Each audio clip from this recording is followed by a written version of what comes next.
May mga may mga machines po ba tayo na ginagamit sa ating farm? Mayroon sa farm, wala pang machine sa farm. Pero nandoon sa facility, sa factory, mayroon. Ano po yung mga machines na yun, sir? Mayroon for virgin coconut oil processing. We have the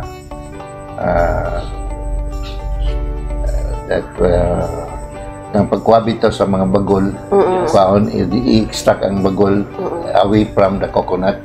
So, mabilin ang meat, pure meat only. And then, we paired it, panitan, ang kuha ng tista, o giagi sa grinder. Pag-agi sa grinder, papunta na sa extraction sa milk. Kanang may equipment po na siya na separate pag-extract ng mga coconut milk. Para dito, ang coconut milk, mauna ang another raw materials for virgin coconut oil. That is a cold process. We did not apply heat. Mauna nga mag-separate ang oil. Another machine na po para sa separation of oil, coconut milk, and water. So after that, pag mag-operate na siya, maghiwalay na sila. So gravity ang magdala sa ilaha. Siyempre ang gaan maadto sa ibabaw, nahibala man nato nga ang oil is lighter than water. So maadto siya sa ibabaw, dito siya maagi sa spout for oil. And the milk naman sa isa ka spout ug ang water sa isa ka spout. So magsa-separate po. Separate na siya. And we collect the oil, we collect the milk, and we discard the water. Okay. So wala talagang tapon sa ating coconut, sir, no? Walang tapon talaga. 100%. Meron pa akong tanong, sir. Bakit siya tinawag na virgin coconut oil? Kasi natawag siyang virgin coconut oil because it does not undergo heating. Wala, parang natural good siya. Virgin pag yun kung sa wala parang ilab TV tao. Natural good siya nga cold process. Meron din kasi ako nakikita sa mga market, sir, na nakasulat doon is extra virgin, meron yung virgin coconut oil lang. May difference po ba talaga sila, sir? Or Actually, for marketing strategy lang? Walang difference yan, ma'am. Yung marketing strategy lang talaga yon. When we say virgin coconut oil and extra virgin coconut oil, pareho lang yun sila. Walang pagkaiba. So, ano po? Wala na ibang process. Yung naapoy pangutana, sir, ikan sa ato ang viewers, si Ma'am Baby Grace. Asa mo nakakuha og training sa paggama sa BCO, sir? That's 2006 pa to. Dili pa kayo available sa internet ang how to manufacture or make virgin coconut oil. So, nag-training gid mi sa PCA. Ang PCA personnel, mauna nag-adto mi sa isa ka lugar, nag-training mi for 2 days para makakuha og oil.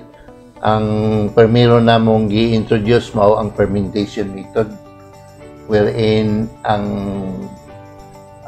gata, coconut milk, sagulan siya og coconut water and i-ferment for 16 hours.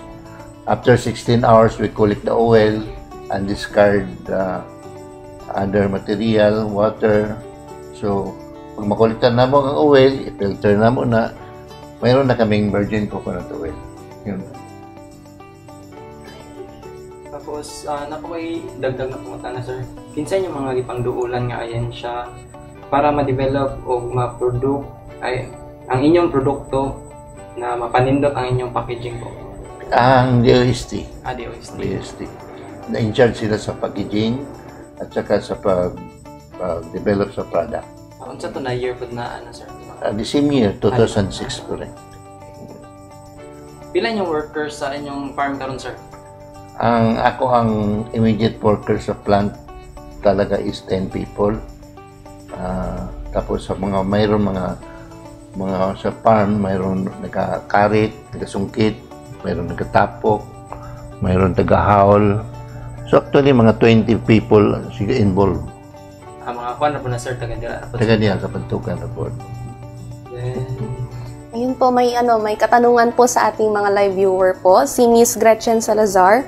Sir, magkano daw po ang starting capital if ever po na mag-start po ng business po na same sa inyo? Ay, malaki talaga. Malaking Millions. investment. Ang nag-provide sa amo, at the first time we started cooperative, we started at 21 person members.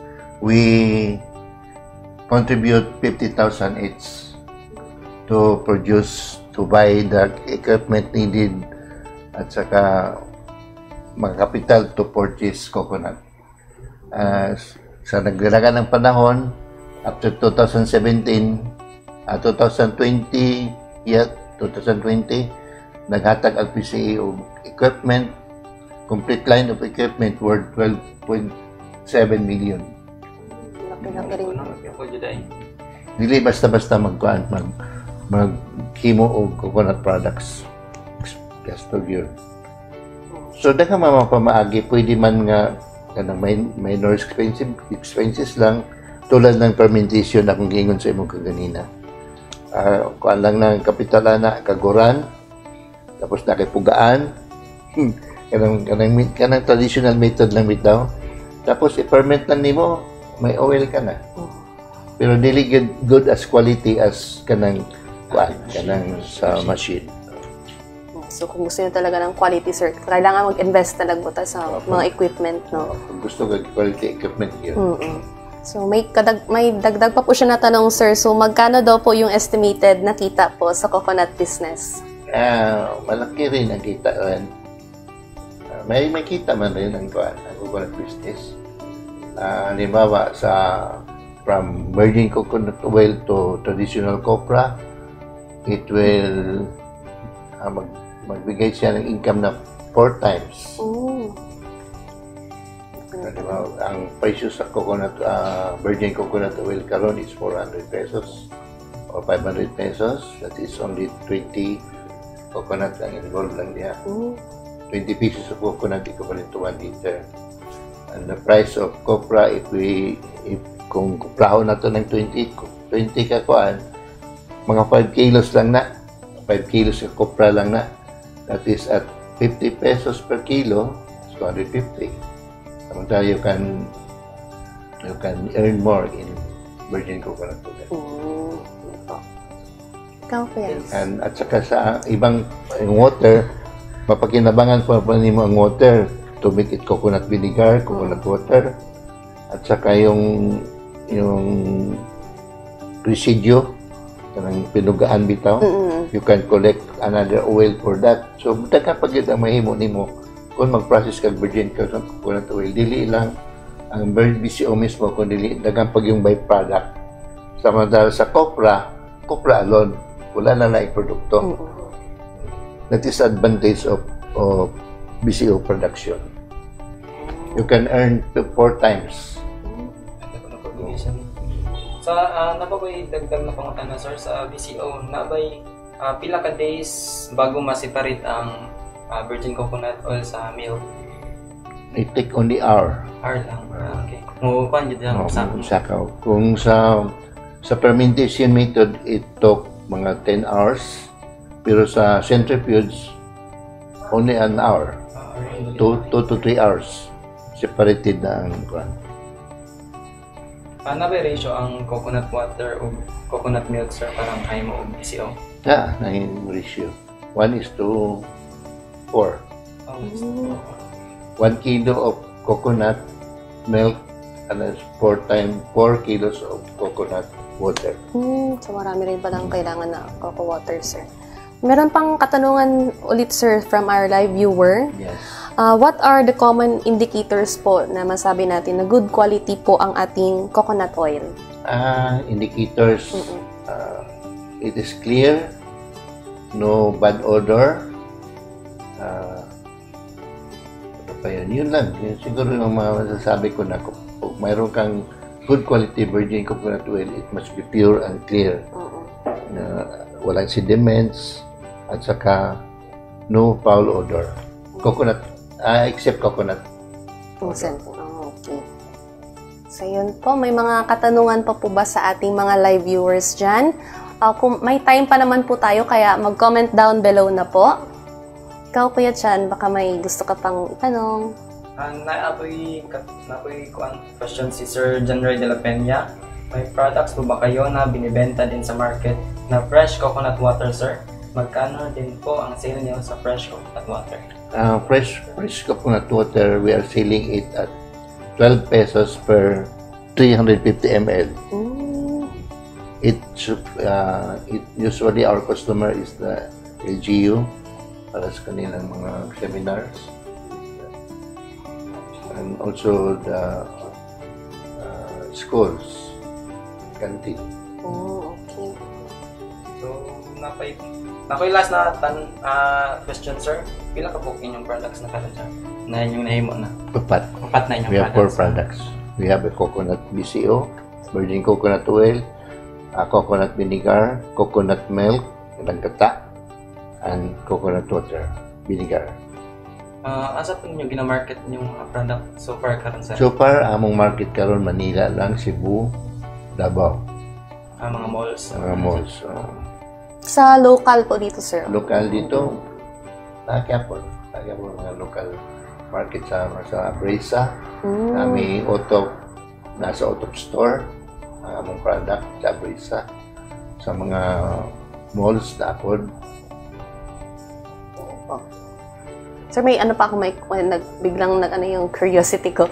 Ano bang pinagkaiba ng coconut water sa water na lang po natin? Ang alam ko lang po kasi is rich in electrolytes lang po ang coconut water. So, ano po? Coconut water is good for hydration. It is rich in potassium, calcium, and magnesium. Maka-replenish na siya sa labi na kung active ka. Kanang sweet bitaw singot. Nalira ma-replenish ang imo. Napapanis din po ba ang coconut water, Yes. sir? It only took 4 hours kung in normal condition. Kailangan din talaga siya refrigerated yun. First, i-pasteurize na siya.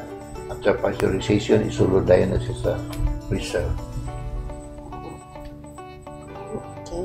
So, tapos meron pang ano, sir ba? May maging effect po ba kung magkaiba yung lalagyan ng coconut water kagaya po nung sa mga nabibili po dito kasi nasa plastic container, yung iba naka-can, may pinagkaiba po ba sila sa chemical reaction? Wala man chemical reaction.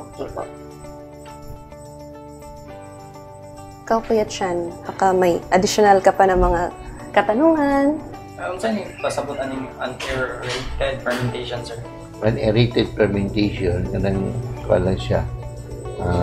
Normal condition lang siya. Ibutang lang nimo sa balde, i-ferment siya nga wala kay meaning unaerated man good, aeration man na siya. Aeration through air. The fastest method of making vinegar is through aeration. Kaya kung unaerated na siya, it will take 3 weeks to 1 month bago may mong vinegar. Samantala ang aerated from alcoholic, siyempre the process of that is wag siyang alcoholic process. Ayun, pagkahuman sa alcoholic, may mo na siyang